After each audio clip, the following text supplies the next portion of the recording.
ஹாய்ங்க, எல்லாம் எப்படி இருக்கீங்க? நல்லா இருப்பீங்கன்னு நம்புகிறேன். திரும்ப திரும்ப பிரியாணியோடு வர்றதுன்னு நினச்சிக்காதீங்க. ஆனால் ஒவ்வொரு நேரமும் ஒவ்வொரு மாதிரி வைக்கும்போது பிரியாணி டேஸ்ட்டே இதாக இருக்கும். இதுவும் சிம்பிளாக செய்கிற பிரியாணி தான். மட்டன் இது நம்ம வீட்டில் ஃப்ரெண்டு யாரோ வந்திருந்தாங்க. நம்ம வீட்டுக்கு வந்தாங்கனாலே பிரியாணி இந்த மாதிரி நான்வெஜ் தான் கேட்பாங்க. ஏன்னா எனக்கு நான்வெஜ் ரொம்ப உங்களுக்கே தெரியும், வீடியோஸ் பார்த்தாலே நான்வெஜ் தான் நம்ம வீட்டில் அதிகமாக இருக்கும். அதனால் எப்பவும் போல் மேரினேட் பண்ணி மட்டன் எடுத்து வச்சுருந்தேன். அதை ஒரு அரை மணி நேரத்துக்கு மேலே இந்த தடவை ஊறி இருந்தது.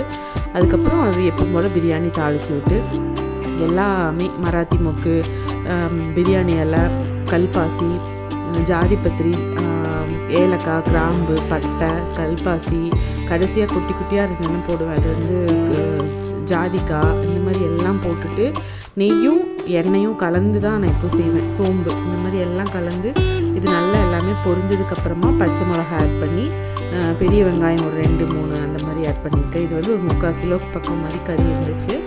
அதனால் அதெல்லாம் ஆட் பண்ணியிருப்பேன். இதெல்லாம் பண்ணி இந்த பிரியாணி செய்கிறதுங்கிறது நம்ம ஒரு பாசமாக ஒன்று பண்ணி நம்மளை கேட்குறாங்கன்னா நம்மளுக்கு சாப்பிட்றதுக்கு ஆள் இருந்தால் செஞ்சு கொடுப்போம்ல, அந்த மாதிரி. இப்போது கொஞ்ச நாளாக நம்ம வீட்டில் சாப்பிட்றதுக்கு நான் ஒரு 4 பேர் 3 பேர் இந்த மாதிரி தான் இருக்கிறதுனால யாராவது திடீர்னு கேட்டுட்டாங்கன்னா நமக்கு செஞ்சு கொடுக்க தான் தோணுது. இந்த க்ரீனாக இருக்கிறது நான் சொல்லியிருக்கேன் ஏற்கனவே, இந்த கொத்தமல்லி புதினா அரைச்சி போடும்போது அந்த ஃப்ளேவரும் நல்லா இருக்குதுன்னு அதுதான் அரைச்சி போட்டிருந்தேன். அதுக்கப்புறமா தக்காளி, இஞ்சி பூண்டு பேஸ்ட். அது இஞ்சி பூண்டு நீங்கள் அரைக்கும் போது மஞ்சத்தூள் சிலர் போடுவீங்க. நானும் சில சமயம் மஞ்சத்தூள் எண்ணெயெல்லாம் விட்டு அரைப்பேன்.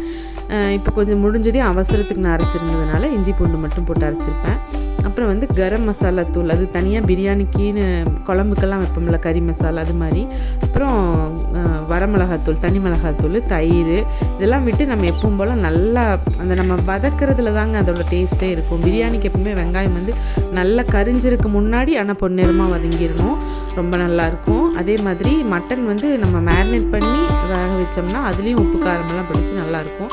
இந்த ஸ்டேஜில் நம்ம எல்லாமே கலந்து கொட்டி விட்டுட்டு மறுபடியும் புதினா, மல்லித்தலையெல்லாம் தூவிக்கிட்டு கொஞ்சம் மறுபடியும் அந்த எசன்ஸ் எல்லாம் இறங்குறதுக்கு இந்த மாதிரி வச்சோம்னா அது வெந்ததுக்கப்புறமா அரிசி ஒரு அரை மணி நேரமாக நான் ஊற வச்சுருந்தேன். தண்ணியை வடிச்சிட்டு ஜீரக சம்பா அரிசி தான், ஜீரக சம்பா அரிசி போட்டு நல்லா வெந்து கலரி விட்டதுக்கப்புறமா இதுக்கு நான் தண்ணி தேவையான அளவு தண்ணி விட்டு நான் மூடி வச்சாச்சு.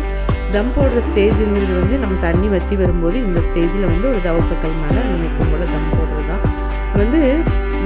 ரொம்ப டேஸ்ட்டாக இருக்குங்க. இது எப்படி சொல்கிறதுனா, நம்ம ஒவ்வொரு இதுவும் பார்த்து பண்ணும்போது நான் இப்போ சொன்ன மாதிரி தான் பிடிச்சி செஞ்சோம்னா எந்த சமையலுமே நல்லாயிருக்கும் இல்லையா, அந்த மாதிரி.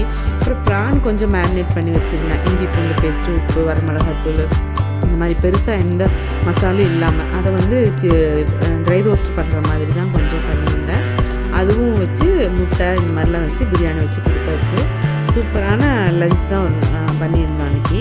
அதனால் நீங்கள் பண்ணும்போது எப்பவுமே இந்த சலிச்சுக்கிட்டு செய்யாமல் ரொம்ப ஒரு சந்தோஷமாக செய்கிறது அப்படிங்கிறது சமையலுக்கு அது ஒரு அதாவது சைக்காலஜிக்கலாக நமக்கு ரொம்ப நல்ல இதை கொடுக்குதுன்னு வச்சுக்கோங்களேன். என்னை பொறுத்த வரைக்கும் இதான் நம்ம சாப்பிட்ட காம்போ.